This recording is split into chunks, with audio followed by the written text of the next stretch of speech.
Hi, I'm here with my friend Sid today, and we are here to talk about the larch tree that is all over Montana right now, and it's in its glory, at least in our eyes. They're green all year, and then in the fall, their needles turn yellow or sometimes even like orangish, and they lose their needles and get new needles in the spring. They don't make good Christmas trees. No. Although, don't you wish you had a yellow Yes. Christmas tree? Beautiful. Yeah, if you touch them, though, it's like all over me. So I'm pulling all the needles off. But Sid, the reason I asked Sid to come is because she is so smart when it comes to all trees. Like, there's a little ponderosa right next to us. And I feel like years ago you taught me, I don't know if we Can't can quite see it. Years ago, you taught me to count the needles on pine trees. You should talk about that a little bit. The needle clusters on only pine trees have clusters of needles, as well as larch, but larches are all off across the board, so that doesn't count. Ponderosa pines have really long needles, and they're in clusters of 3, and lodgepole pines are shorter needles, and they're in clusters of 2. I always forget that. So wait, can let's pull one of these off. easily tell a baby tree by pulling off the needles. That's 3 long. So that is a ponderosa. Rad. I always forget. And there are 5 needled pines as well, white bark and western white pine. Those are at higher elevations than where we are today. And then these guys, I read, have 10 to 15 needles per whatever you would call Cluster. these. Cluster. Okay. Yeah, although not right now. I knew it would happen at some point. Okay. I'll just scooch it a little. Okay, I think Sid has a couple stories for us. I like to, in my videos, talk about... Maybe I should start.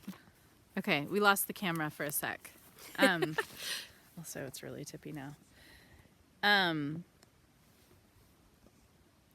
Usually in my videos, I like to talk about how you use a plant medicinally, but this is kind of unique. It's not like a plant that we use in our family to heal in any way. It's just kind of really beautiful and magical this time of year. So that's my favorite part about it. But historically, it has been used. Yes, it has. The Native Americans in this part of the world, in western Montana, would procure lots of things from trees. From the ponderosa pine, they would procure the cambium, and they would eat it. And they would also dig into larch and dig out the cambium, but they wouldn't eat it. What I have been informed is that they would use it for medicinal purposes. It's like an analgesic or like today's aspirin, and they would use it topically on their skin for wounds. Yeah. There is the turpentine. Sorry. No, it's okay. The Venice turpentine or turpentine, however you want to say it, inside of the larch tree is like a resin that they would extract. And that is kind of what they would use externally on wounds. And it can also be a digestive aid, I guess, but I don't eat any large resin because I said that you should. Okay.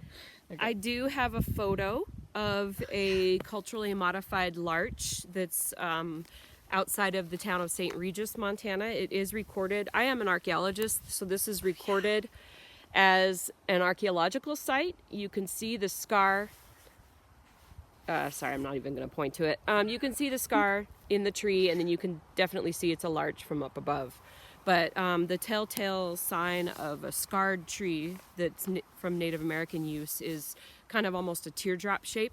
They would cut into the base at their waist level, and then strip up the bark, kind of making a teardrop at the top. So when I'm out in the woods, that's what I look for, is really big old trees with those kinds of scars in them. Wow, cool. And that's one that you just showed.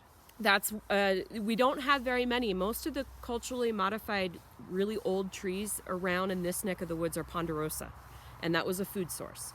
But larch was a medicinal source. They did not eat it. Okay. Wow, cool. Okay. I guess another thing is the wood is really strong from the larch, and there are lots of different kinds of larch trees.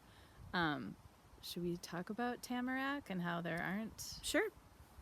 So I think in Montana, typically people will interchangeably use larch and tamarack and consider them to be the same tree, but we don't have tamarack. There's right? no tamarack per se in Montana that we know of. Tamarack is noted all up in Alaska, all the way kind of a little bit north of us into the central states, Wisconsin. So it's a lower elevation? I don't know. Okay, Actually, okay. I It's don't okay. wanna- It's okay. What I have been made aware of, it's the tamarack itself is a shorter tree, whereas the larches, even here in Patty Canyon, are, upwards of 100 feet tall. Tamarack don't grow as tall.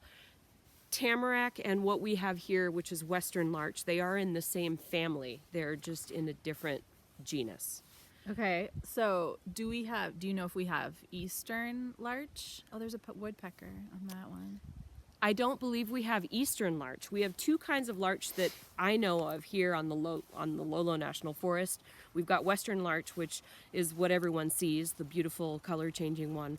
But then we have subalpine larch, which are at higher elevations in Florence, where that hideous ski area thing is. Yeah. Up on top of it, on Forest Service land, there's a resource natural area of subalpine larch. Whoa. They're very rare, unique trees, and they're protected.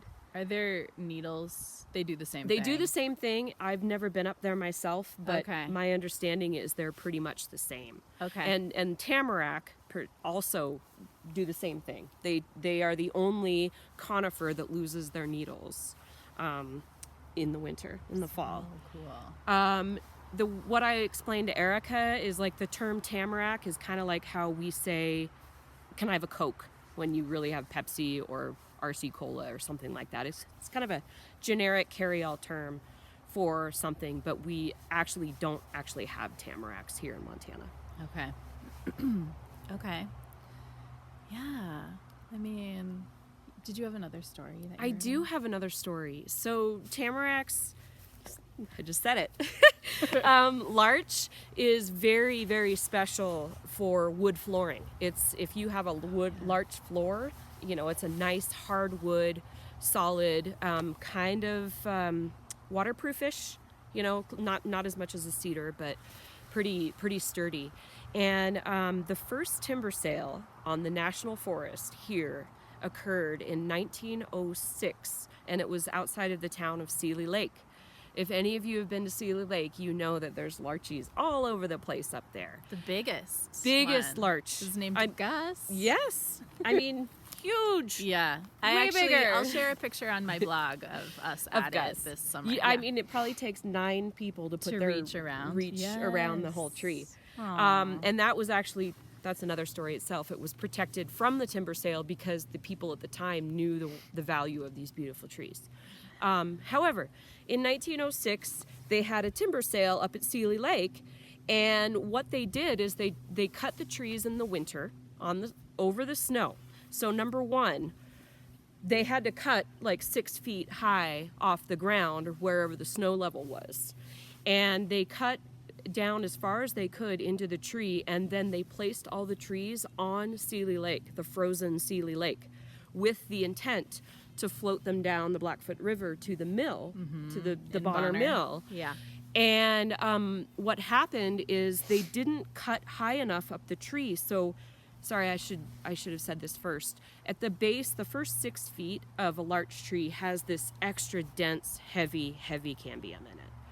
And no one knew that really at the time. So they cut the trees pretty low, put them on the ice with the intent to float them down the river. Well, all of those trees sunk because of that heavy, dense stuff at the inside. bottom of the larch. And so most of those larch are still at the bottom of Seeley Lake Whoa, today. crazy. That is one of the reasons why in that neck of the woods you see so many of those high stumped trees Okay. with the little marks on them, because people would chop into the tree, put their springboard there, and then hop on the springboard, someone on the other side too with the springboard, and they would use a crosscut saw Wow. and cut the tree down. Okay. So if you're ever in the Placid Lake country, there's those they're just called high stumps, and they've decorated them with like minion faces and Yes. like all kinds of cartoony faces. So that's the reason why they leave those high stumps like that, because that material in the bottom of the larch is so dense. Okay. Whoa. I was trying to hold this still, but it's not really happening. Okay. Also, another thing in that area, I didn't bring a larch ball. I didn't either. I brought a picture, but Okay. Yeah, Sid and I each have a handful of these needle balls. Are you going to look for a picture? Yeah. Sweet. I'll put those on the blog too. But yeah, it's like a collection of larch needles that, is it just from the waves in the lake? It's from the gentle wave Yes. action of a lake and the needles falling in the lake. And because it's not a torrential like waves of the ocean or anything, it kind of gently tightens crazy. the wads of needles. Does something start it, or is it just needles all the way into the middle? I've never broken one. I 'cause don't they're believe so... something starts it. Okay. I think they just kind of start on their own. Okay.